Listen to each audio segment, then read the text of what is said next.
biasa yang ada di Life Giving Church saat ini. Dan juga kami menyapa shalom bagi Anda yang mengikuti secara online di FB Live. Tuhan Yesus bersama dengan kita semua. Tuhan Yesus memberkati kita semua karena Dia sendiri yang mengundang kita untuk beribadah kepadanya hari ini. Haleluya, haleluya. Mari kita tunduk sejenak di hadapan Tuhan. Kita tenang sebentar.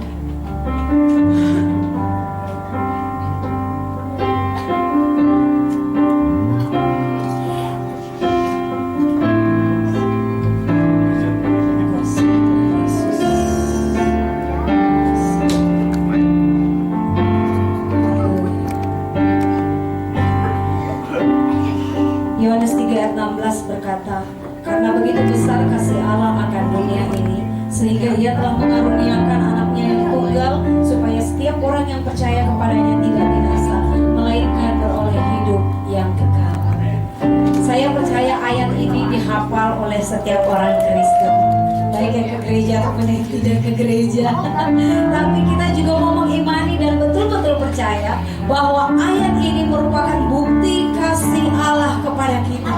Dia memberikan anaknya yang tunggal. Kemarin kita baru saja merayakan hari kasih sayang. Secara sekuler kita tahu bahwa remaja-remaja yang jatuh cinta dan sebagainya semua berbunga-bunga. Tapi anak Tuhan berbunga-bunga setiap saat, bersuka cita setiap saat, bahkan dalam segala hal, di segala waktu kita bersuka cita. Karena begitu besar kasih Allah untuk setiap kita, anak-anaknya. Haleluya, haleluya, haleluya. Mari kita angkat pujian, membawa penyembahan kita pagi ini di hadapan Tuhan. Bahkan pujian ini mengatakan, siapakah aku ini Tuhan? Seorang Nabi Daud, Nabi yang besar saja mengatakan, siapa dia? Sampai dia berharga di mata Tuhan. Haleluya. Saya dan saudara juga punya pertanyaan yang sama. Siapakah aku ini Tuhan? Engkau begitu mengasihi aku. Haleluya. Kasih setiamu yang kurasakan. Kasih setiamu yang kurasakan. Lebih tinggi dari langit biru. Kebaikanmu yang tak kau nyatakan lebih dalam dari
kasih untuk pagi yang indah.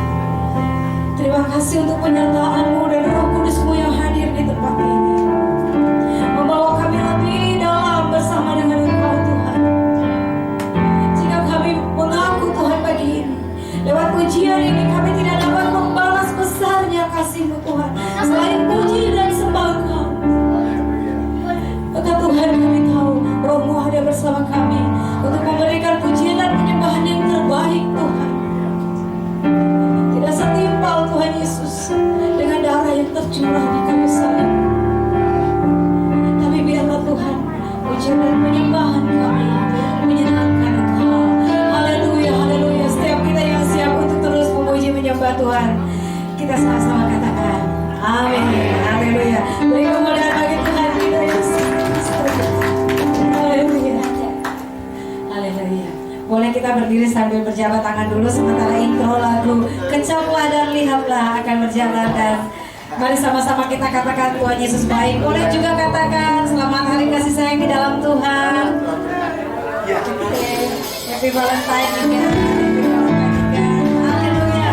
Haleluya. Setiap kita mengecap dan melihat kebaikan Tuhan, tidak satu pun terlewat dari kita yang menikmati kasih Tuhan. Haleluya. Tangan berdiri Bapak Ibu. Kecaplah dan lihatlah betapa baiknya Tuhan itu.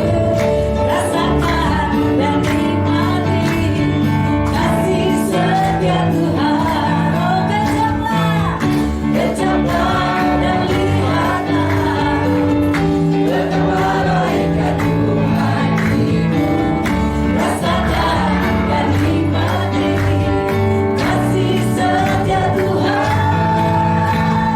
Syukur bagimu Tuhan, segala hormat bagimu Tuhan. Allah yang mengasihiku, Allah yang memeliharaku selamanya.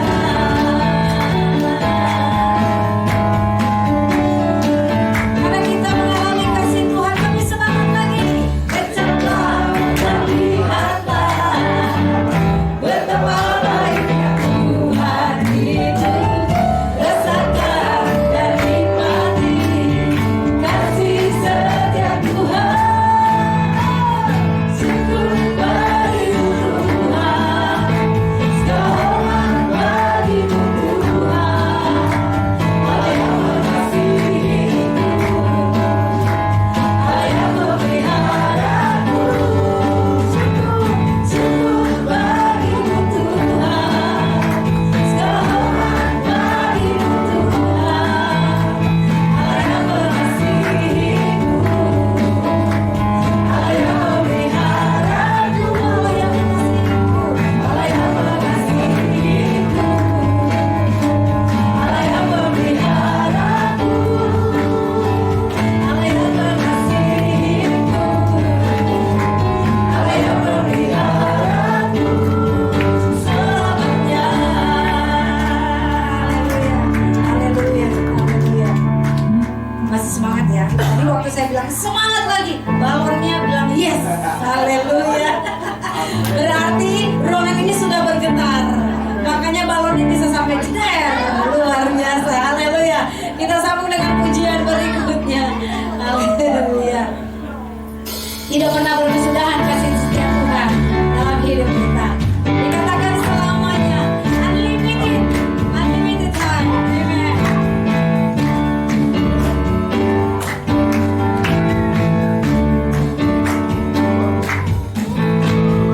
Kasih Allah tak berkesudahan, selalu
1 dan saya percaya itu penggenapan. Haleluya. Haleluya. Tuhan Yesus baik. Haleluya. Haleluya. Terima kasih Tuhan Yesus. Kami semua bersukacita. Kami semua bersukacita Tuhan. Yang tua, yang muda, yang besar, yang kecil, semua kami yang ada di sini Tuhan. Kami boleh merasakan hadirat-Mu Tuhan. Terima kasih Tuhan Yesus. Haleluya. Haleluya.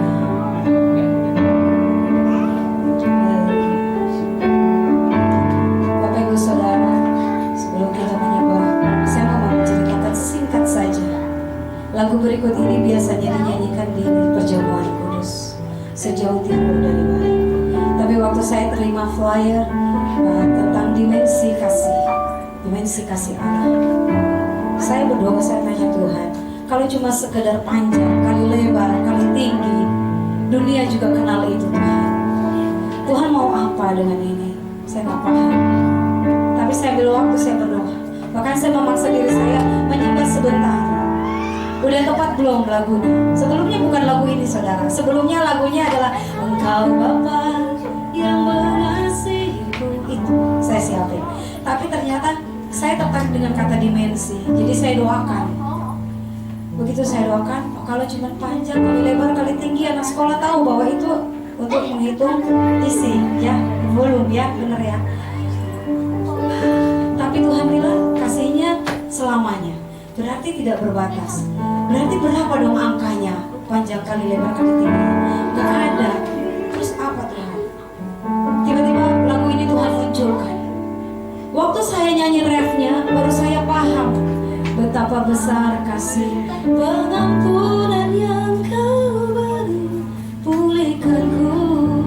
Di situ Tuhan ingatkan saya bahwa di dalam dimensi kasih Tuhan nggak kosong, panjang kali lebar kali tinggi, dan dalamnya itu isinya full of apa ya? Full dengan pengampunan, dengan pemulihan, perbaikan karakter, full dengan kasih Bapa yang memeluk. Oke Tuhan, sekarang saya paham kenapa Tuhan munculkan lagu ini. Jadi mari, meskipun tidak sedang perjamuan kudus, tapi izinkan kasih Allah yang begitu tidak terbatas dimensinya mengisi hidup kita, bahkan kita hidup di dalamnya, karena penuh dengan grace, penuh dengan anugerah, penuh dengan pengampunan. Kasih setia Tuhan tidak terbatas. Haleluya. Sama-sama kita akan lihat ini dan mempersiapkan diri kita juga untuk menyembah dan mendengarkan firman Tuhan.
dalam hidup kami. Kami naikkan syukur kami untuk kasih-Mu yang begitu besar. Di dalam setiap aktivitas kami, Engkau tetap menunjukkan kasih-Mu kepada kami. Dalam setiap perbuatan-perbuatan kami, apa yang kami alami hari lepas hari, Engkau tunjukkan juga kasih setia-Mu ya Tuhan. Pada pagi ini kami mau belajar tentang kasih-Mu dengan berbagai dimensinya ya Tuhan. Kami mau berdoa Tuhan, kiranya pada pagi ini Engkau dengan kasih-Mu menjangkau kami, memperjelas firman-Mu, sehingga kami bisa mengerti, memahami, bahkan kami bisa mengaplikasikannya dalam hidup kami. Karena kasih Tuhan tidak hanya untuk kami terima saja, tetapi kasih Tuhan adalah untuk kami bagikan juga. Kami berdoa menyerahkan waktu ini ke dalam tangan-Mu, di dalam nama Tuhan Yesus Kristus kami berdoa. Sama-sama katakan amin. Shalom, selamat pagi. Silakan duduk Bapak Ibu Saudara. Wah, mantap. Haleluya. Pink semua ini, pink. Wah, hati-hati. Pink, merah, putih. Ya, mantap, warna-warni. Oke. Thank you. Musik. Pelan-pelan. Bapak Ibu Saudara, waktu saya ingin menyampaikan mengenai dimensi ini, dimensi kasih Allah, ya judulnya bicara tentang dimensi kasih Allah. Di situ saya teringat kemudian dengan apa yang coba judulnya. Nah, biasanya kita mengerti dimensi dalam berbagai ukuran. Ya, saya mau coba ajak kita untuk melihat mengenai dimensi itu sejauh mana yang kita tahu. Ya, coba yang pertama, kalau satu dimensi itu kita hanya tahu tentang panjang, ya, satu garis lurus begitu saja itu adalah satu dimensi. Ya, kalau dua dimensi gimana? Ada panjang kali lebar, betul ya? Coba next, panjang kali lebar, jadi sudah kelihatan bentuknya kotak begitu. Nah, kalau tiga dimensi? Oh, panjang kali lebar kali tinggi, berarti ada ruangnya di dalam, ya kan? Seperti kotak ini, ya, gambar kotak-kotaknya pink ya, kotak pink ini, ya ada dimensi di dalamnya, yaitu 3 dimensi, panjang, lebar, tinggi. Nah, kalau 4 dimensi, taduh. Depan, belakang, atas, depan, bawah. belakang, atas bawah, bukan. Nah, ini sempat jadi perbincangan dalam dunia ilmiah. Bicara tentang 4 dimensi itu, ada yang kemudian memberikan pandangan kalau 4 dimensi itu panjang kali lebar kali tinggi kali waktu. Wah, itu susah itu. Ya, mengkuantifikasikan waktu dalam ukuran bidang itu susah. Tapi kemudian ada pandangan yang lain yang saya pikir ini beralih dari firman Tuhan, ya, yaitu 4 dimensi itu adalah panjang kali lebar kali tinggi kali dalam. Nah, coba kasih tunjuk. Ya, kalau 4 dimensi adalah panjang, lebar, tinggi, dalam. Ini bentuknya kayak apa? Tenang, saya kasihkan bentuknya. Ya, ini kemudian dalam dunia saintifik, dalam dunia ilmiah disebut dengan kotak tesseract. Nah, silakan. Oh, jadi ada dalam. Di dalam kubus ada kubus. Ya, itu menunjukkan kedalamannya. Bentuk sisinya jadi banyak. Ya, di dalam satu kubus ada kubus yang lebih kecil. Panjang, lebar, tinggi, dalam. Nah, itu terambil dari firman Tuhan juga. Mari kita lihat firman Tuhan mengenai dimensi kasih Allah. Efesus pasal 3 ayat 18 sampai 19a. Ya. Karena semua mungkin sudah hafal, jadi kita lihat di depan aja ya. Mari kita baca bersama-sama. Aku berdoa supaya kamu bersama-sama dengan segala orang kudus dapat memahami betapa lebarnya dan panjangnya dan tingginya dan dalamnya kasih Kristus, dan dapat mengenal kasih itu sekalipun ia melampaui segala pengetahuan. Nah, apa yang kita bisa ukur dari dimensi bidang seperti yang tadi sudah saya sampaikan, 1 dimensi, 2 dimensi, 3 dimensi, sampai 4 dimensi yang terbaru. Kita baru bisa sampai kepada pengetahuan tentang 4 dimensi itu sampai yang baru-baru ini saja, gitu ya, dalam 10 tahun belakangan ini. Firman Tuhan ini sudah ditulis ribuan tahun yang lalu. Tetapi seolah-olah dimensi tentang 4 dimensi itu sudah tercakup di dalamnya, bicara bukan tentang bidang tetapi tentang kasih Allah. Betapa panjangnya, betapa lebarnya, betapa tingginya, dan betapa dalamnya. Nah, waktu saya sebelum tunjukkan kotak tesseract tadi, pasti pada bingung kan? Ini gimana 4 dimensi ya? Nah, tapi ternyata sudah ada pemikiran ini ribuan tahun yang lalu. Bukan bicara dari sisi bidang, tapi dari sisi kasih. Sesuatu yang sulit sekali untuk bisa kuantifikasi, untuk dihitung.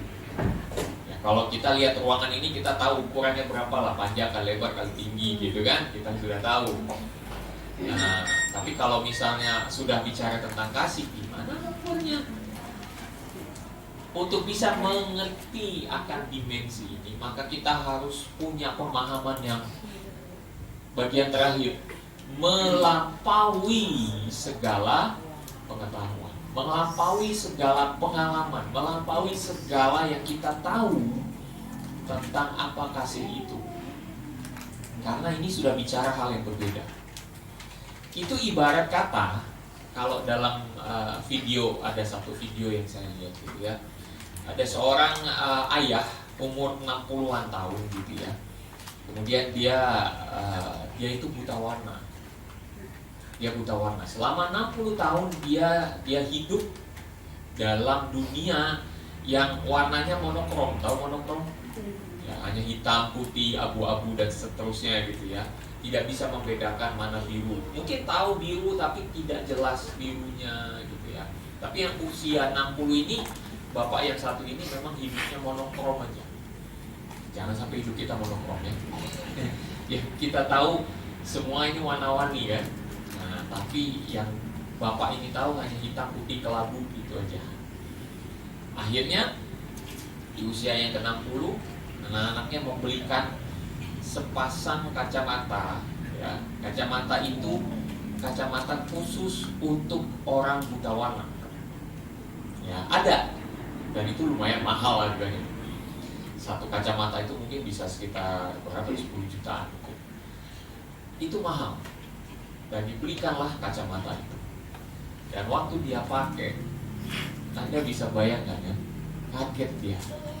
Ternyata selama ini dia hidup dalam dimensi warna yang beraneka ragam.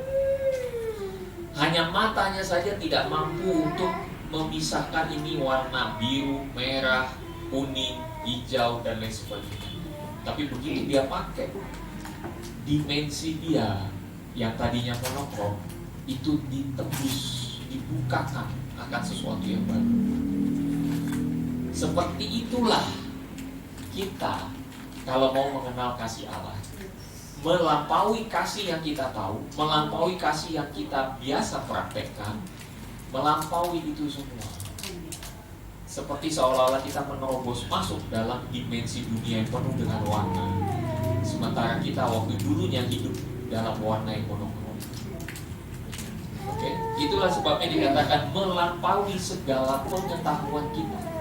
Kasih Allah haruslah melampaui segala pikiran kita. Nah, mari kita lihat seperti apa sih kasih Allah yang melampaui segala pikiran. ada 4 juga dimensi kasih Allah yang saya mau bagikan di sini. Yang pertama,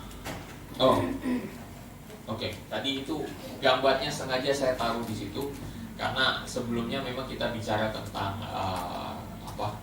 kasihnya Tuhan kepada Petrus waktu minggu lalu ya. Gambarnya masih sama. Waktu saya buat ini, saya pikir gambarnya saya tinggalin aja deh, nggak apa-apa. Kenapa? Karena seperti inilah model kasih Allah yang kita perlu pelajari dalam hidup kita, yang perlu kita ketahui dalam hidup kita. Mari kita masuk dalam dimensi kasih Allah, seolah-olah kita masuk dalam ruangan yang baru. Ya, yang pertama. Nah, ini ada beberapa ayat di sini.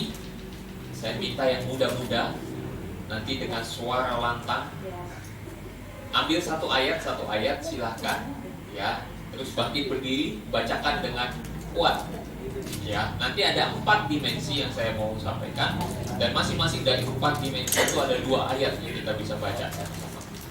Oke? Siap ya?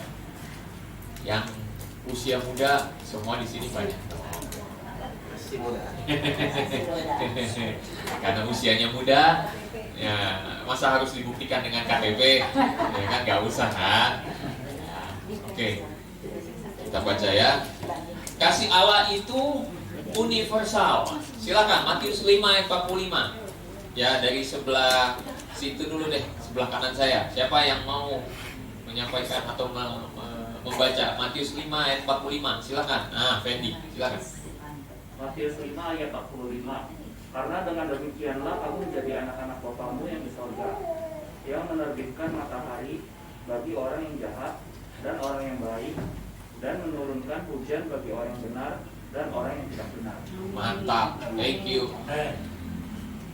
Kasih Allah itu universal, artinya diberikan kepada semua orang, baik itu orang baik maupun orang jahat. Seperti sinar matahari yang diberikan kepada kita, itulah bukti kasih Allah yang universal untuk semua orang. Bayangkan kalau selektif, kasih Allah itu selektif, maka yang satu dikasih oksigen, yang satu lagi tidak dikasih oksigen. Wah, kayak apa itu jadinya? Repot kan? Ya, tetapi semua diberikan oksigen, semua kadarnya sama. Tinggal paru-paru kita aja kerjanya bagaimana. Kebanyakan rokok, ya paru-parunya makin berkurang lah kapasitasnya. Tapi kalau sudah makin bisa menarik nafas makin lebar, wah, berarti kerja paru-paru kita juga kuat gitu ya. Makin sehat lah badan kita. Nah, satu lagi dari Mazmur pasal 8 ayat yang keempat, dari sebelah kiri saya. Silakan. Ayo, siapa yang mau? Ayo dong. Jangan malu-malu, jangan melu-melu. Yo, main. Mazmur 8 ayat 4. Jika aku melihat langitmu, buatan dirimu, bulan dan bintang yang kamu kemakan. Nah, ini ada satu lagi betul. Apakah manusia hingga engkau melihatnya? Apakah anak manusia hingga engkau melihatnya? Nah, itu dia. Ketika aku melihat benda-benda penerang di angkasa, siapakah kami ya? Itu adalah sebuah refleksi sebenarnya tentang keberadaan kita yang begitu kecil sebenarnya dibandingkan dengan matahari yang jauh lebih besar daripada bumi ini, tetapi diberikan atau diciptakan oleh Allah untuk manusia. Siapakah saya ya Tuhan, sampai benda penerang sebesar itu Kau ciptakan untuk saya? Itulah dimensi kasih Allah yang universal. Semua kena akan kasih Allah. Sehingga dengan demikian kita bisa katakan bahwa kasih Allah yang universal itu adalah dimensi pertama yang kita bisa kenali melalui kehidupan kita masing-masing. Contoh, ada orang yang tidak kenal Tuhan tapi masih bisa mengasihi suaminya, istrinya, anak-anaknya, orang tuanya, walaupun belum kenal Tuhan, belum tahu siapa Tuhan itu, tapi dia sudah bisa mengasihi. itulah kasih yang universal. Semua bisa mengasihi. Basic. Ya, semua bisa mengasihi. Tapi masalahnya mau atau tidak, gitu aja. Mau mengasihi atau tidak mau mengasihi. Simple ya. Universal. Kasih Allah itu universal, diberikan kepada semua orang. Nah, dengan demikian kita tahu, oke, dimensi pertama yang kita pelajari pada pagi ini bicara tentang universalitasnya kasih Allah yang berlaku semua untuk umum. Tidak hanya orang baik, tapi orang jahat juga menerima kasih Allah. Nah, kalau kita lihat betapa universalnya kasih Allah itu, maka seharusnya kita juga berpikir bahwa dalam kehidupan setiap manusia, setidaknya mereka sudah mencicipi kasih Allah itu dalam porsi yang beda-beda ya. Ada yang kasih Allahnya itu porsinya besar karena dia menerima kasih yang banyak. Tapi ada juga orang yang menerima porsi kasih Allahnya itu kecil. Karena apa? Dia tidak dikasih. Nah, ada satu penelitian tentang bicara mengenai kasih yang universal seperti ini. Dipraktekkan kepada rumah sakit bayi ini, ya, ibu dan anak. Ada bayi-bayi yang lahir kemudian dibagi dua grup.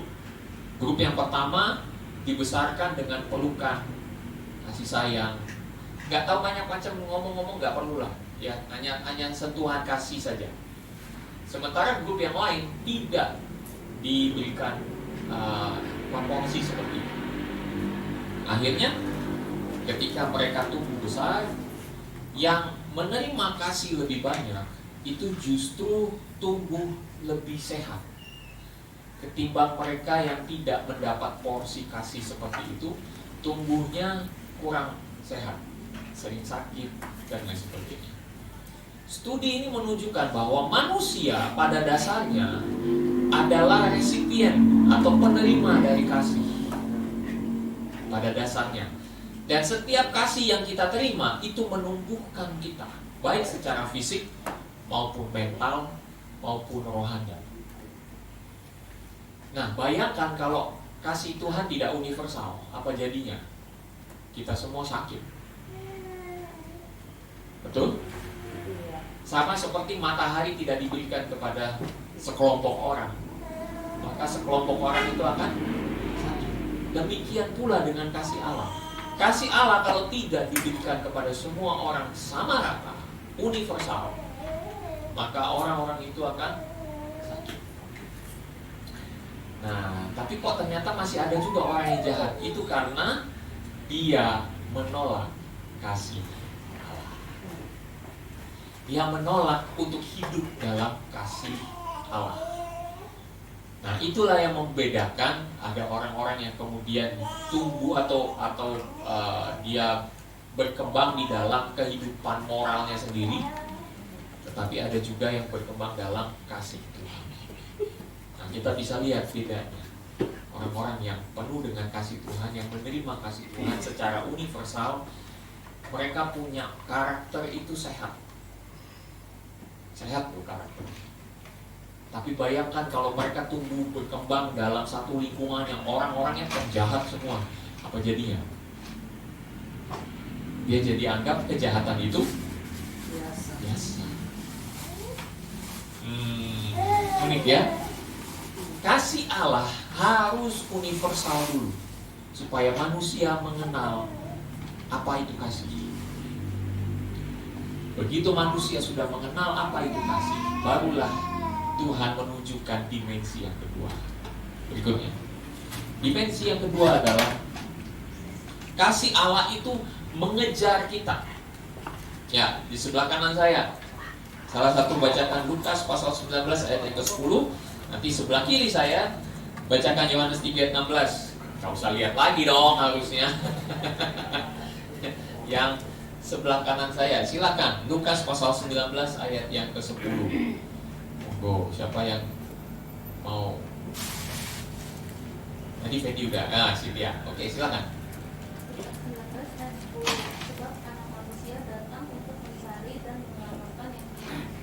mencari, thank you. Mencari dan menyelamatkan, aktif mengejar kita. Ya, mungkin bisa dikatakan aktif lah. Kasih Allah itu aktif mengejar kita. Ya, Yohanes 3:16, ayo. Taduh. Yang sebelah kiri saya. Masa harus buka juga sih? Ayo, Yohanes 3:16. Siapa? Oke. Silakan.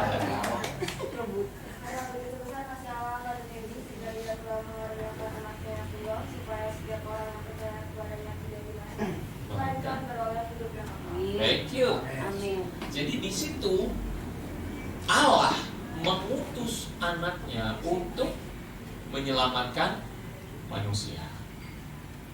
Inilah dimensi yang kedua, di mana kita mengenal Allah, kasih-Nya aktif mengejar kita, menyelamatkan kita.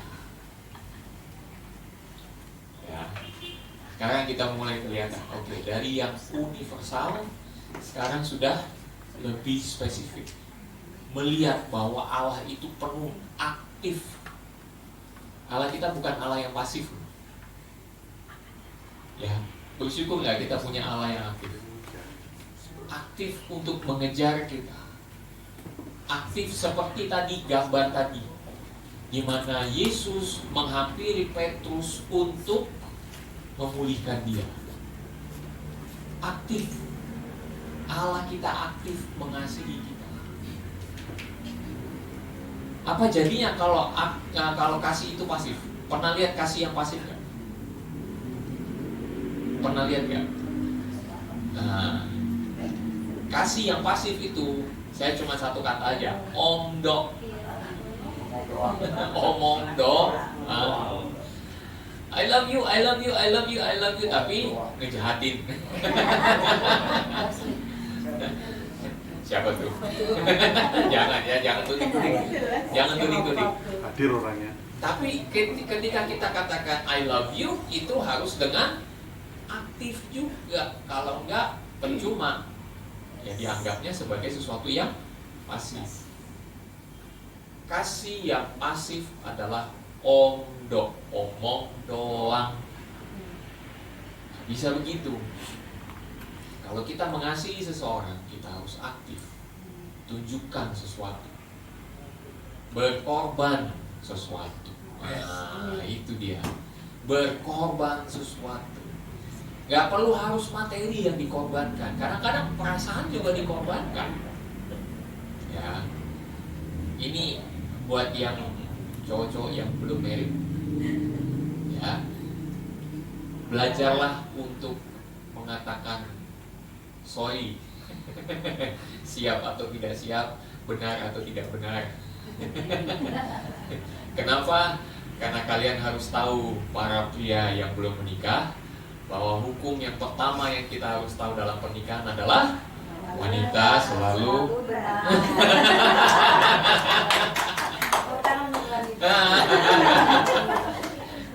ya. Walaupun ada yang salah dari statement itu, pria-pria tetaplah berkata I'm sorry. Ya bukan untuk apa-apa. Kalau tetap dalam ketegangan, apa jadinya? Maaf ya, maaf.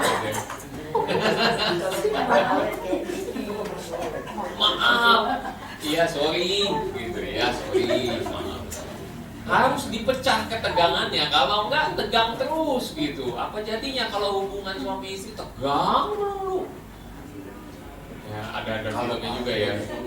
Suami-suami takut istri katanya ada filmnya. Nah, repot gitu loh. Kalau kita mau menerjemahkan mengenai kasih Allah itu yang mengejar kita secara aktif, maka kita pun juga harus aktif untuk berkorban, aktif untuk mengampuni. Ya kan? Mengampuni itu bukan pasif. Ya. Kalau mengampuni itu pasif, ya itu lagi omdo. Ya. Ya, maaf ya, tapi nggak lama diulangin lagi. Itu kan problemnya di situ kan. Kalau udah dibilang maaf, tapi abis itu 5 menit kemudian diulangin lagi gitu. ya maaf aku bohong, tapi nggak lama 3 menit kemudian aku udah bohong lagi. Repot deh. Nggak bisa begitu Bapak Ibu Saudara. Maka kita harus mengerti yang namanya kasih itu adalah aktif, dan kita juga mengasihi secara aktif. Makanya dalam perayaan Valentine itu ada yang kasih bunga, ya kan? Mungkin ada yang lebih aktif lagi, kasih bunga bang, salah. Jangan repot deh. Itu mau bang yang kasih, bukan suami atau siapa yang kasih. Ya, kasih itu aktif, harus kita usahakan, harus kita perjuangkan. Sebagaimana Allah mengorbankan anaknya yang tunggal supaya kita bisa selamat, kita bisa memperoleh keselamatan, begitu pula kita juga aktif mengasihi sesama kita. Amin. Suami-suami, istri-istri aktif mengasihi satu sama lain. Jangan cuma jadi penerima doang. Jangan dimensinya balik lagi ke basic. Dimensinya harus 2 dimensi kali ini ya. Harus bisa aktif. Tidak hanya menerima tapi juga mengasihi, memberi. Oke, itu yang kedua. Yang ketiga, kasih Allah itu relasional. Nah, ini adalah berkaitan dengan hubungan kita di dalam Tuhan. Nah, kasih ini banyak kali terlihat ketika anak-anak Tuhan berkumpul dalam gereja, bersekutu bersama-sama dalam komunitas yang cinta Tuhan. Ya, dalam komunitas yang cinta Tuhan, kasih ini baru kelihatan. Karena lebih melihat kepada relasional satu sama lain, sebagaimana kita ini adalah warga kerajaan Allah, keluarga kerajaan Allah. Ya, sebelah kanan saya, Titus 3 ayat 4-5. Nah, sudah siap. Mantap. Tetapi ketika nyata kemurahan Allah, juru selamat kita dan kasih-Nya kepada manusia, pada waktu itu Dia telah menyelamatkan kita, bukan karena perbuatan baik yang telah kita lakukan, tetapi karena rahmat-Nya, oleh permandian kelahiran kembali dan oleh pembaharuan yang dikerjakan oleh Roh Kudus. Nah, itu dia bagian terakhir.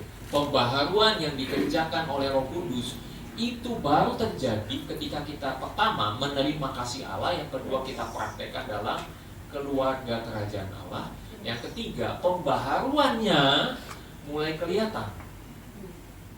Dari yang tadinya itu seorang yang penuh dengan kemarahan, tapi akhirnya bisa mulai bersabar. Karena apa? Dilatih di dalam keluarga kerajaan Allah. Paham ya maksud saya? Jadi di sini sifat relasionalnya itu kental sekali. Kita tidak hanya tahu bahwa ada satu orang yang sakit, ya ada Bung Jeff sakit tipes kemarin itu ya, masih istirahat ya. Ada Karisma juga jatuh kemarin ya, kakinya bengkak, kita doakan. Kita tidak hanya tahu, tapi kita juga mendoakan. Kita juga membesuk kalau kita bisa besuk. Kalau misalnya kita belum bisa besuk, ya kita telepon misalnya. Kita aktif, tapi juga menyatakan perhatian kita dalam kumpulan. Tidak hanya satu ke satu orang, tapi dalam kumpulan bersama-sama. Ya, relasional dibangun di situ, hubungan-hubungan dibangun di situ, sehingga kalau ada yang satu merasa sakit, yang lain juga ikut sakit. Makanya di dalam 1 Korintus dikatakan bahwa kita ini adalah satu tubuh di dalam Kristus. Yang satu sakit, yang lain juga ikut sakit. Kenapa? Ada hubungan yang terbangun di situ. Makanya kalau kita ke gereja adalah juga untuk membangun hubungan kita satu sama lain. Amin. Nah, kalau yang terjadi adalah datang ke gereja merusak hubungan satu sama lain, apa itu artinya? Toksik. Nah, penghancur, bukan lagi yang mengasihi, tapi yang menghancurkan tubuh Kristus. Nggak bisa. Orang yang berkata dia mengasihi Allah, dia juga mengasihi tubuh Kristus. Nggak bisa bilang yang mengasihi Allah tapi menghancurkan tubuh Kristus. Itu bohong gitu. Bohong gitu. Orang yang bilang mengasihi Allah tapi menghancurkan tubuh Kristus, bohong. Ya. Jadi dengan kata lain, kita bicara dari sisi kasih itu relasional sifatnya. Yang satu sakit, yang lain juga ikut sakit. Ya. Yohanes 1 ayat 12 silakan. Nah, mantap. Tetapi semua orang yang menerimanya diberinya kuasa supaya menjadi anak-anak Allah, yaitu mereka yang percaya dalam namanya. Nah, thank you. Kita yang percaya kepadanya diberinya kuasa untuk menjadi anak-anak Allah. Itulah relasi yang terbangun. Kita tidak lagi menyebut Allah saja, tetapi kita menyebut sebagai Bapa kita. Itulah penciptaan satu relasi yang kuat, terkoneksinya antara kita dengan Allah. Menyebutnya dengan kata Bapa. Ya, dimensinya lebih ini lagi ya, lebih luas lagi. Nah, kita udah masuk dalam 3 dimensi. So far so good? Semua bisa paham? Semua bisa mengerti ini? Yang pertama universal, yang kedua itu aktif mengejar kita, yang ketiga itu sifatnya relasional, membangun hubungan, menciptakan hubungan, terikat di dalam hubungan. Nah, yang keempat, kasih Allah itu bermisi, bukan permisi, bermisi. Yang kanan saya, Matius 28 ayat 19 sampai 20. Ayo. Yang kanan saya, Matius 28 ayat 19 sampai 20. Yang sebelah kiri saya, Galatia 2 ayat 20. Galatia 2 ayat 20. Ya, silakan.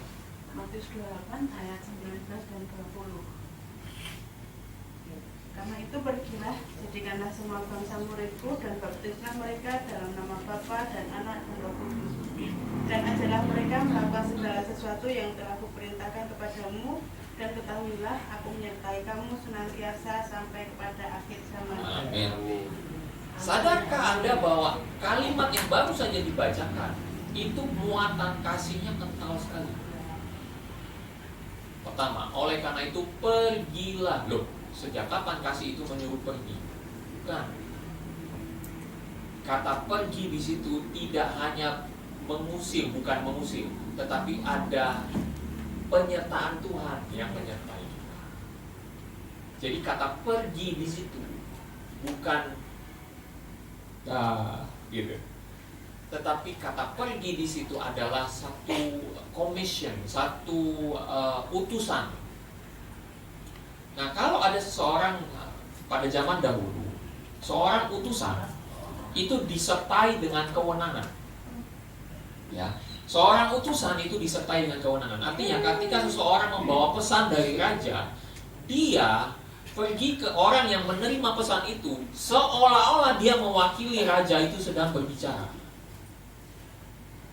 Paham maksud saya? Jadi, kalau dia bicara atas nama raja. Bukan dia bicara atas nama dirinya sendiri. Dia mewakili raja untuk berbicara. Ada utusan yang diutus ke sana, dan utusan itu harus dihargai seperti layaknya raja itu ada di tengah-tengah mereka. Makanya salah satu hukum perang yang paling dominan pada waktu itu adalah utusan tidak boleh dibunuh. Utusan tidak boleh dibunuh, karena begitu utusan dibunuh, wah siap-siap perang ini bentar lagi. Nah, apa yang terjadi dalam 1-2 Samuel itu pernah ada satu kejadian di situ, pernah dibahas juga dalam Bible Project bahwa utusan itu dibunuh, dan itu membuat kemarahan yang besar. Daud waktu itu mengutus seseorang, kemudian utusannya dibunuh. Wah, marah besar Daud. Dapat dimaklumi kenapa dia marah, karena seolah-olah otoritas dia dilangkahi oleh musuh, dihancurkan oleh musuh. Nah, demikian pula kita, ketika kita pergi kepada dunia kita, kita juga membawa Kristus. Dan yang paling utama yang kita bawa adalah kasih Kristus. Amin. Nah, jadikanlah semua bangsa muridku. Jadikan mereka sebagai orang-orang yang mengenal akan kasih-Ku. Mengenal akan kasih yang mengejar mereka, yang tidak hanya universal tapi juga mengejar mereka. Tidak hanya mengejar mereka tetapi juga mau membangun hubungan dengan mereka.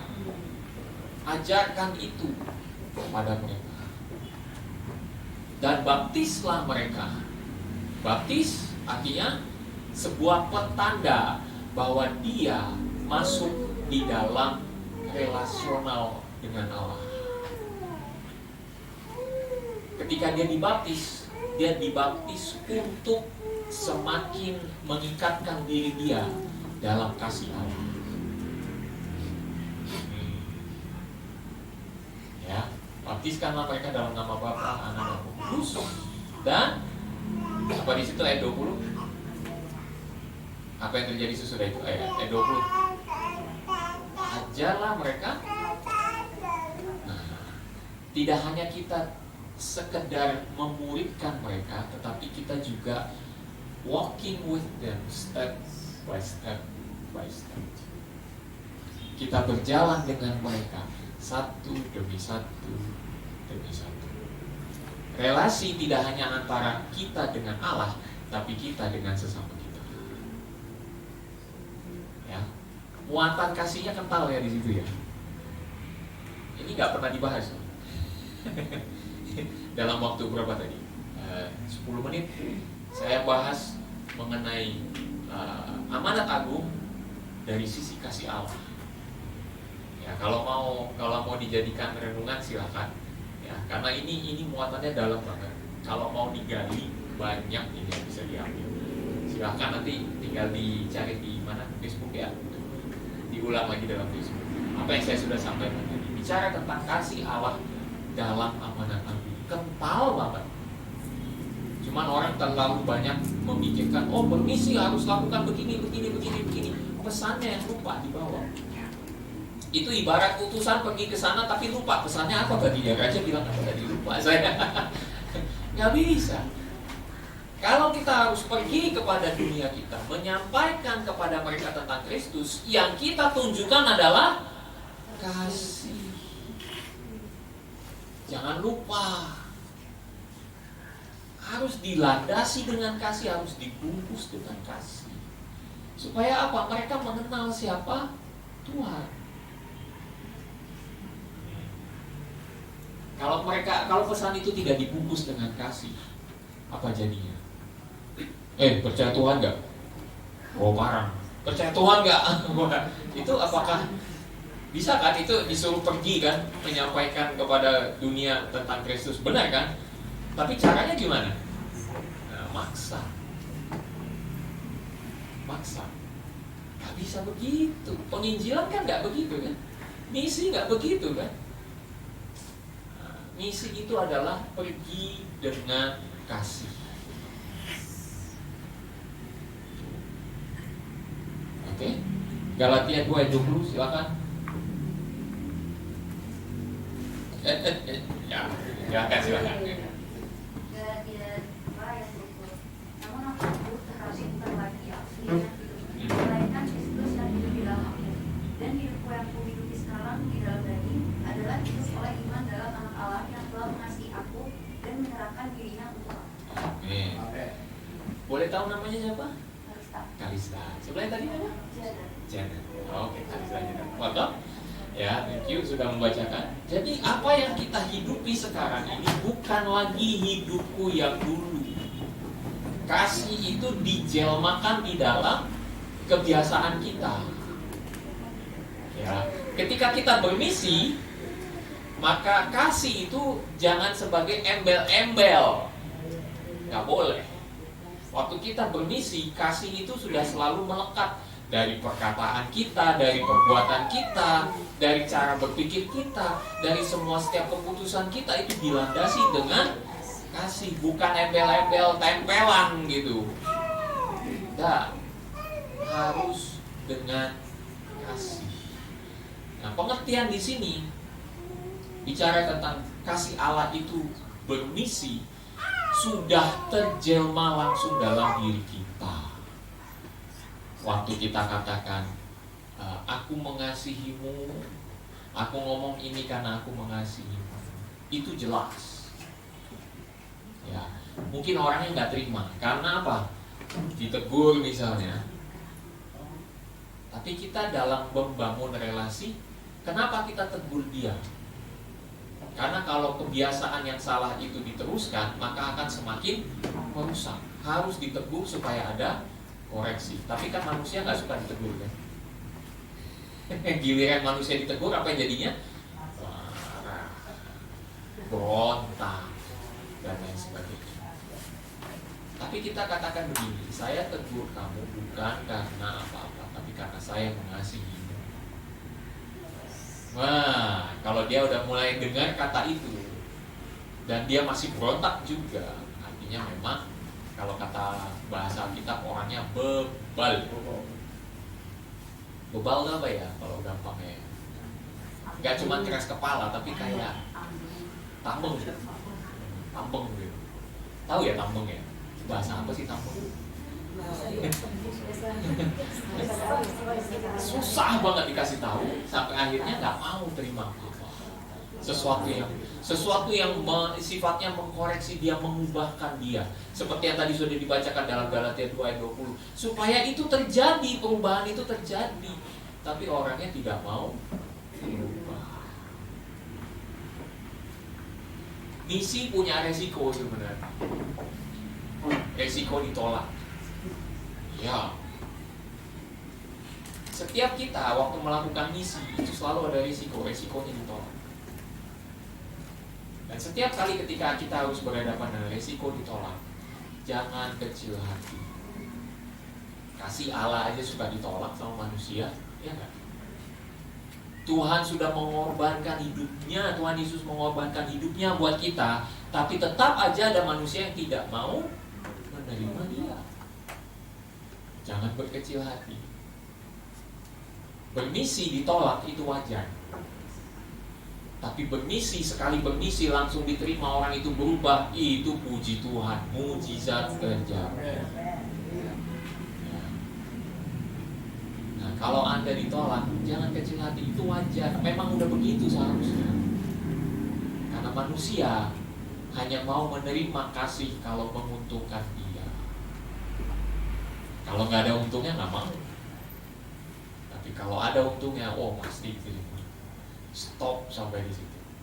Kita nggak mau hanya sekedar menerima kasih, tapi kita juga memberikan kasih. Kita aktif menyatakan kasih. Kita juga membangun hubungan yang baik. Tetapi di saat yang sama, kalau ada yang harus dikoreksi, kita bermisi untuk kerajaan Allah, untuk menyampaikan kasih.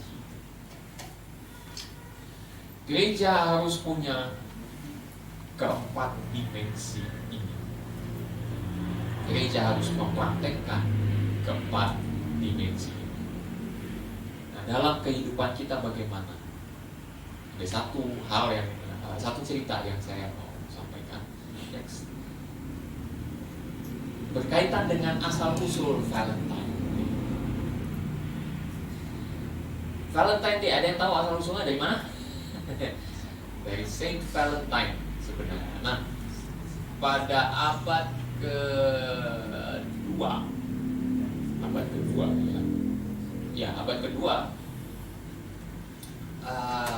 di bawah pemerintahan Kaisar Claudius kedua, Kaisar Romawi ini kemudian melihat bahwa kekristenan itu adalah sesuatu yang ilegal, tidak boleh ada di dalam kekaisaran Roma, dianggap berbahaya dan lain sebagainya.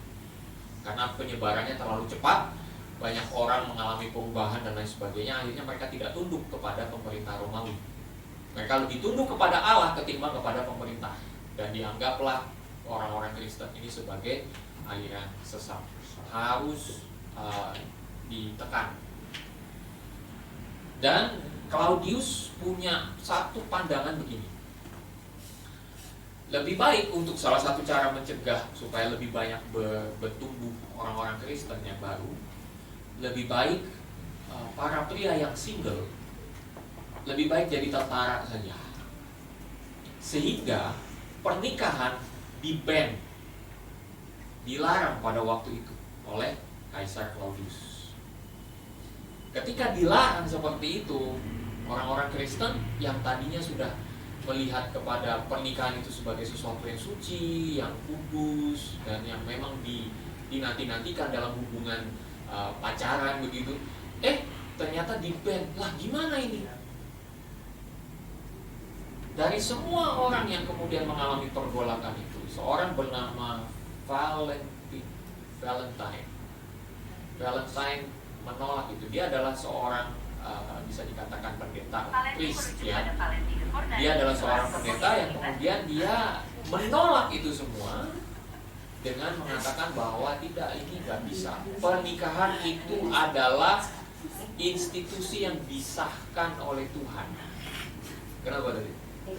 Oh, ada AI. Oh, AI mulai campur tangan di sini ya. Jadi institusi pernikahan itu adalah sah di mata Tuhan, disahkan oleh Tuhan, bukan disahkan oleh manusia, bukan disahkan oleh pemerintah. Akhirnya Valentine sebagai seorang pendeta, dia menikahkan diam-diam, ya, menikahkan diam-diam beberapa pasangan di bawah radar pemerintah Romawi.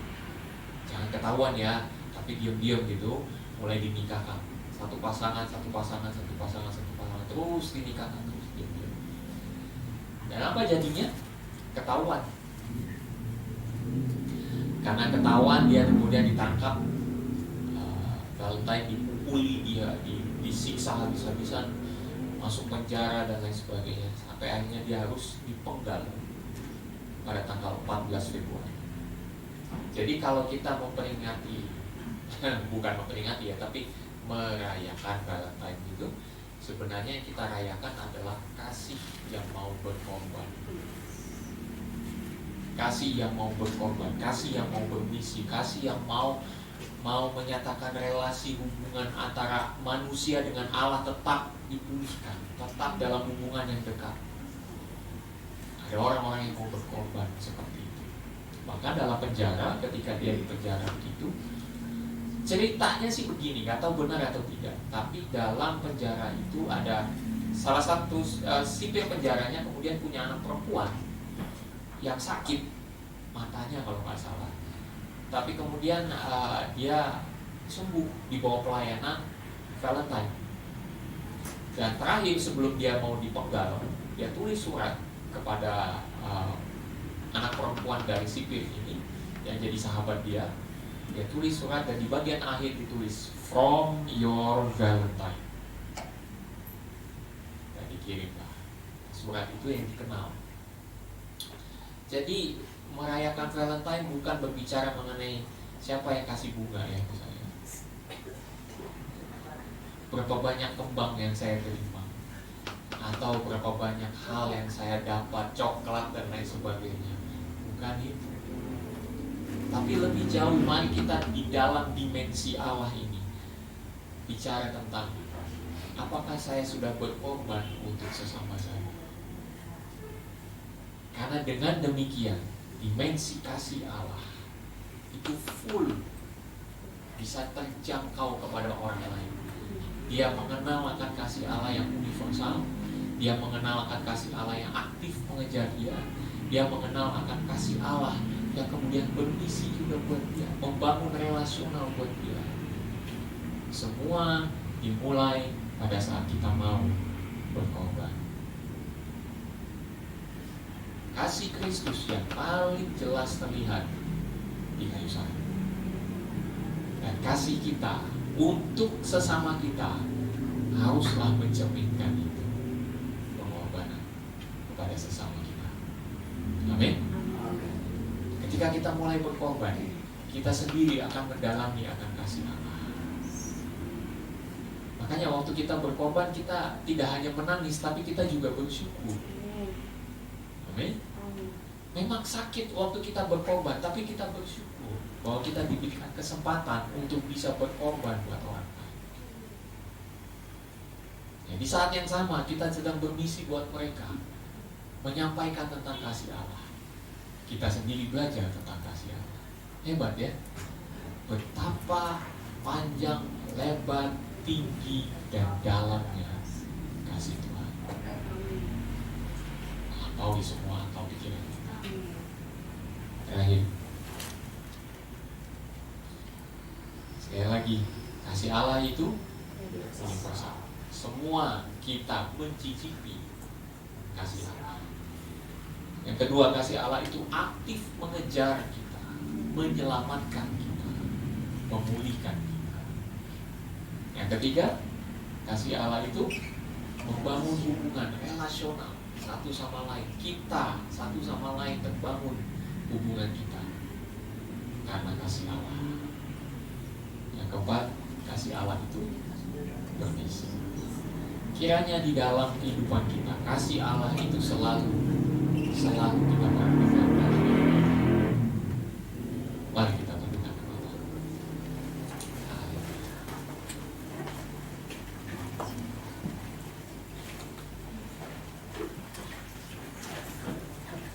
Lagu terakhir tadi apa? Sejauh timur dari barat. Betapa besar kasih pengampunan Tuhan. Pengampunan Tuhan, apa yang Tuhan sudah nyatakan buat kita, itu semua diwujudkan dari pengorbanannya kepada kita. Mari kita nyanyikan pujian ini sekali lagi untuk kita lebih mengenal atau memperdalam akan kasih Tuhan. Haleluya. Sejauh timur dari barat. Sejauh timur dari barat, Engkau membuang dosaku. Tiada kau ingat lagi pelanggaranku. Tiada kau ingat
menerima kasih-Mu secara universal, tetapi kami mendalami kasih-Mu karena pengampunan yang Kau berikan kepada kami.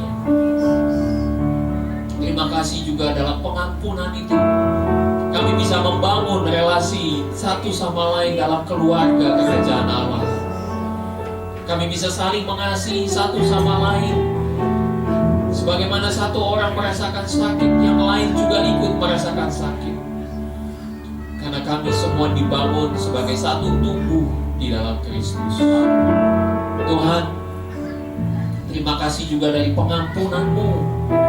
Kami belajar juga untuk mau berkorban bagi orang lain, bermisi bagi orang lain. Bapa di dalam surga, kami mohon kepadamu Tuhan, agar kiranya hati kami akan selalu dilingkupi dengan kasih Tuhan, mentransformasi kami di dalam perkataan kami, dalam pikiran kami, dalam semua yang kami putuskan Tuhan. Kiranya kasih Allah menjelma di dalam hidup kami. Tidak hanya sebuah teori, tetapi menjadi sebuah praktek yang nyata dalam hidup kami. Kata-kata kami dipenuhi dengan kasih. Perbuatan kami menjadi perbuatan yang penuh dengan kasih. Setiap keputusan yang kami ambil menjadi keputusan yang didasari oleh kasih. Semua itu terjadi karena kami menerima akan kasih Tuhan. Bapa, kami berdoa, kiranya dimensi kasih Allah yang begitu luas ini akan semakin kami dalami melalui kehidupan kami masing-masing. Ada momen-momen di mana kami akan dipaksa oleh Tuhan untuk bermisi kepada sesama kami, berkorban bagi sesama kami. Tuhan, kiranya kami menanggapinya bukan dengan gerutu, bukan dengan kesal, tetapi kami menanggapinya dengan menyatakan, ya Tuhan, saya bersedia untuk berkorban bagi sesama saya, asal dia percaya kepada Tuhan, asal dia melihat siapa Tuhan melalui perkataan saya. Tolong saya ya Tuhan, tolong saya, tolong kami semua Tuhan, untuk menjadi orang-orang yang mau mempraktekkan kasih Allah kepada sesama kami. Dalam hubungan kami sebagai anak-anak Tuhan, dalam keluarga kerajaan Allah, kiranya hubungan kasih itu akan semakin terbina satu sama lain. Kalau ada teguran-teguran itu pun dimaksudkan untuk menumbuhkan satu sama lain, bukan untuk mengkritik atau menjatuhkan seseorang, tapi untuk menumbuhkan satu sama lain. Bapa, kalau kami yang harus dikritik, maka biarlah kami menerima kritikan itu dengan kasih dari Tuhan juga. Menerima itu sebagai sarana Tuhan untuk menumbuhkan kami. Ampuni kami Tuhan kalau di dalam hati kami sering kesal, kami sering merasa tidak adil dan lain sebagainya. Karena kami lebih memandang kasih Allah itu dari perspektif kami.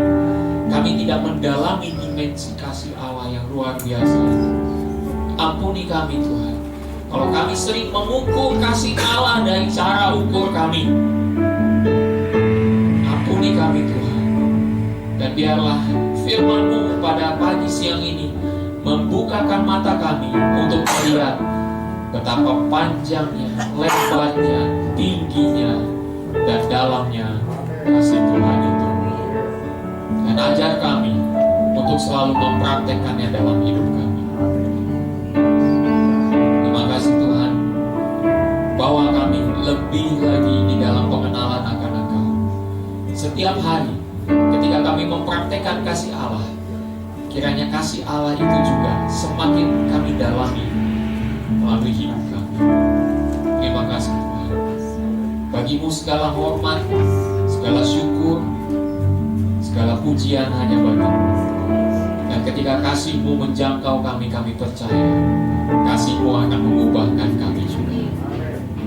Terima kasih Tuhan. Di dalam nama Tuhan Yesus Kristus kami percaya dan kami sudah berdoa. Haleluya. Amin. Silakan duduk Bapak Ibu Saudara.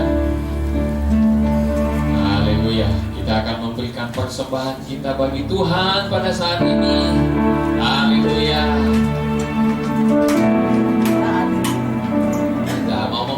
persembahan kita sebagai ungkapan kasih kita kepada Tuhan. Amin. Berkorban berarti kita juga untuk kerajaan Allah melalui persembahan kita. Itulah ungkapan kasih kita kepada Tuhan. Dan mari kita tanggapi ini dengan syukur di hadapan Tuhan. Bukan karena akhirnya ya hari Minggu kita harus memberikan sesuatu, tidak. Ya, tadi pagi anak saya memberikan satu ini ungkapan sederhana. Kenapa ya kok datang ke gereja kayaknya mau putar musik radio kayaknya tuh gak enak gitu. Saya bilang ya karena waktu kita datang ke gereja, fokus kita, hati kita mau persembahkan buat Tuhan. Jadi rasanya kalau diganggu dengan musik-musik duniawi yang rasanya kayaknya menjauhkan kita atau membuat konsentrasi kita tidak kepada Tuhan, jadinya agak sia-sia gitu. Jadi kemudian kita datang kepada Tuhan dalam solitary, dalam kesendirian kita dengan Tuhan. Kita katakan, ya Tuhan, inilah hidupku yang kupersembahkan bagi-Mu. Itulah makna persembahan kita, Bapak Ibu Saudara. Dan biarlah nama Tuhan dipermuliakan lewat kita. Mari kita berdoa. Tuhan, kami akan memberikan persembahan kami kepada-Mu. Persembahan yang bukan hanya nominal yang kami perhitungkan ya Tuhan, tetapi di balik itu semua ada persembahan hidup kami kepada Tuhan. Dan itu jauh lebih berharga daripada nominal yang kami pegang saat ini. Itulah yang Kau kehendaki ya Tuhan, persembahan hidup kami kepada Tuhan. Bapa di dalam surga, Kau melihat kehidupan kami anak-anak-Mu, melalui kehidupan kami yang senantiasa hanya berpatokan kepada Tuhan saja sebagai satu-satunya Allah yang memberkati kami, Allah yang menebus kami, Allah yang menolong kami. Kalau ada di antara kami anak-anak-Mu yang mengalami kesulitan dalam pekerjaannya, Tuhan, bukakanlah sesuatu yang baru bagi mereka, sehingga kembali nama-Mu dipermuliakan terus dari kehidupan mereka. Karena mereka menyadari persembahan hidup mereka tidak pernah sia-sia, tapi persembahan mereka itu diberkati oleh Tuhan. Bapa, berkatilah umat-Mu dalam kehidupan mereka.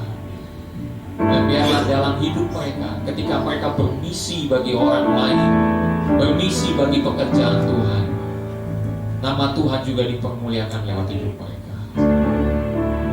Terima kasih Bapa dalam surga. Bagi setiap anak-anak-Mu yang juga memberi dari tempat mereka berada lewat streaming, Tuhan, Kau memberkati hidup mereka juga. Dalam nama Tuhan Yesus kami berdoa. Sama-sama katakan amin. Begitu besar kasih Allah pada kita, benar ya? Oke.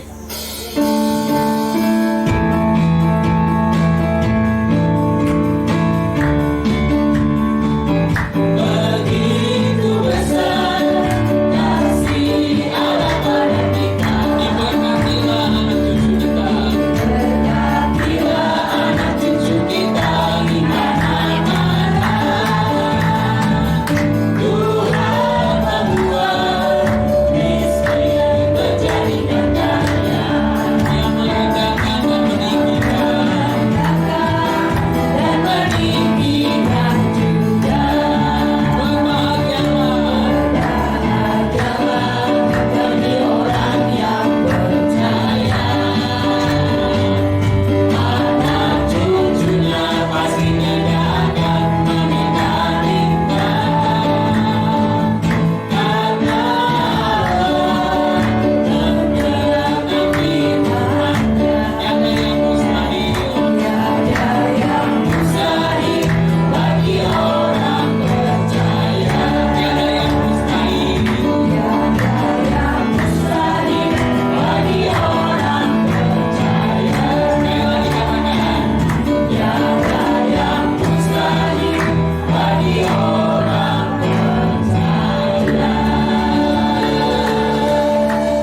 via online ya. Dan juga untuk hari Jumat jam 7 malam kita adakan doa berantai ya, dan kita berdoa bersama-sama, dan itu dilakukan online juga. Masih online, semua masih online. Jam 7 malam untuk hari Jumat, jam 8 malam untuk hari Rabu ya. Kita mau berdoa untuk yang ulang tahun hari ini. Ada yang berulang tahun hari ini, pas banget hari ini tanggal 15 ya. Ibu Melan ya, Ibu Melan silakan maju ke depan Ibu Melan. Happy birthday to you. Happy birthday to you. Happy birthday, happy birthday, happy birthday to you. Happy birthday to you. Happy birthday to you. Happy birthday, happy birthday, happy birthday to you. Tiup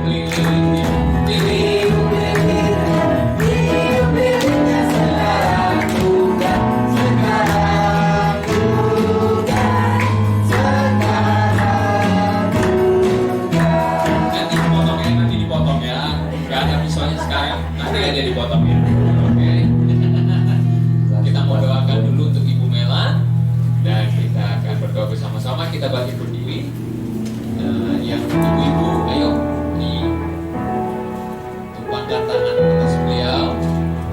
Kita akan berdoa untuk Ibu Melan. Haleluya.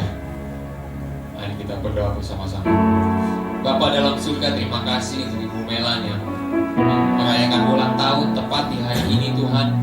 Bersyukur untuk penyertaan Tuhan, untuk campur tangan Tuhan dalam kehidupannya.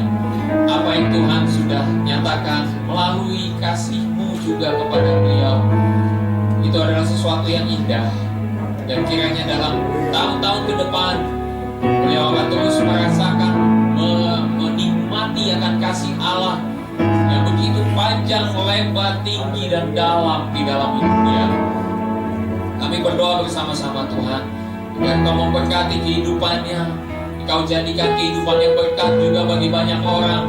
Jadikanlah apa yang dia perbuat berhasil, karena nama Tuhan yang akan dipermuliakan.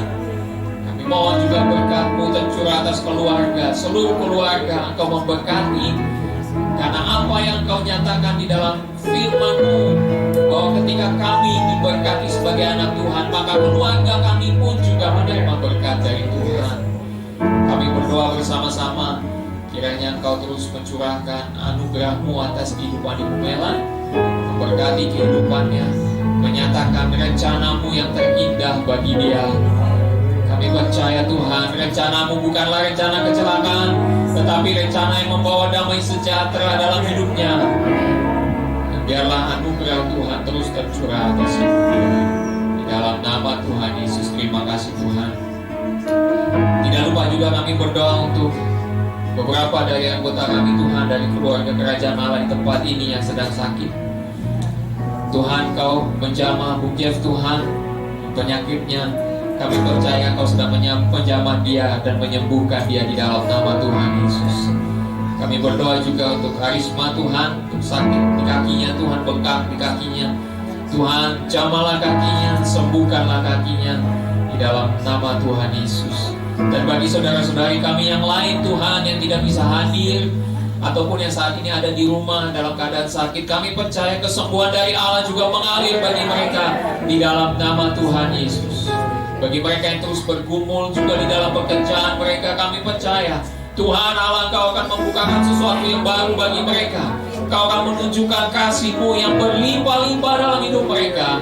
Bahkan di dalam pekerjaan mereka, mereka akan melihat kasih Allah itu sungguh nyata. Terima kasih Tuhan. Kami bawa setiap jemaat-Mu, setiap anggota keluarga kerajaan Allah yang saat ini juga sedang menantikan jawaban dari Tuhan untuk doa-doa mereka, pergumulan mereka. Kami berdoa di dalam nama Yesus, damai sejahtera Allah memerintahlah dalam hati mereka, dan biarlah dari Tuhan itu juga akan tiba tepat pada waktunya di dalam nama Tuhan Yesus Kristus. Kami percayakan hidup kami kepadamu ya Allah. Di dalam setiap langkah kami, kiranya nama Tuhan dipermuliakan. Dan ketika kami akan pulang dari tempat ini, berpisah satu sama lain, kasih Allah mengikat kami satu demi satu di dalam kasih-Mu, dan kami tetap menjadi keluarga kerajaan Allah yang saling membangun, saling menopang, saling menumbuhkan di dalam kasih Tuhan. Dan ketika kami akan bermisi juga Tuhan di dunia kami masing-masing, kami bermisi karena kami membawa kerajaan Allah bagi dunia kami. Berita kerajaan Allah yang penuh dengan kasih dan rahmat Tuhan disampaikan kepada mereka yang belum mengenal Tuhan. Dan pada akhirnya, baik keluarga kami maupun orang-orang yang belum mengenal Engkau, mereka juga akan mengenal Engkau di dalam nama Yesus. Terima kasih Tuhan. Sertailah umat-Mu dengan kuasa dari Allah. Dan dimanapun mereka berada, mereka adalah utusan Kristus bagi dunia mereka. Terima kasih Bapa dalam surga. Angkatlah tanganmu Bapak Ibu Saudara, dan terimalah anugerah dari Allah Bapa, kasih karunia dari Tuhan Yesus Kristus, penyertaan Roh-Nya yang kudus menyertai kita semua. Dari saat ini sampai Maranatha, Tuhan Yesus akan datang kembali. Percaya sama-sama katakan amin.